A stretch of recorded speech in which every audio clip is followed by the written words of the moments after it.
बिल्कुल ମୁଁ କହିବିନି ମୁଁ ଟଙ୍କା ତ ଫେରେ ଦେବୁ ଏଇ କହିଦେଇଛି ପାଞ୍ଚ ସଇଲା ମୁଁ ପାଇଁ ପ୍ରୋବ୍ଲେମ ହବ ମୋର ଟଙ୍କା ଖର୍ଚ୍ଚ କରି ଆଗ କରୁ ମୋ ଆକାଉଣ୍ଟ ପଇସା ସେ ଗୋଟେ କଥାଟା ଖାଲି କିଏ କଥା ହବ ତାକୁ ପଇସା ଫେରେ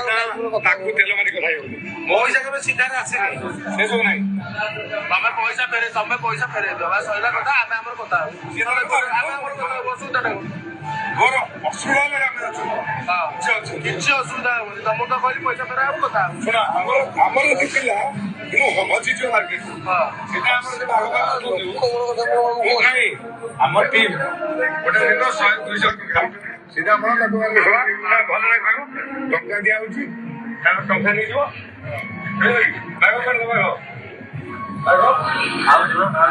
ସିଧା ଯିବ ଭଲ କହିବ ଟଙ୍କା ଦିଆହେଇଛି ଆମ ପ୍ରତିଶ ରହିବ ଆଉ ତତେ କହିଦେଲୁ ଆଜି ପରଠୁ ଜୀବନ ତୁଳସୀ ଗଣ୍ଡାରେ ହାତ ମାରିବୁନୁ ଆଉ ମାରିବୁ କହିଲା ସିଧା ନେଇ ଶୁଣୁ ସିଧା ଠିଆ ପଇସା ମାରିବୁ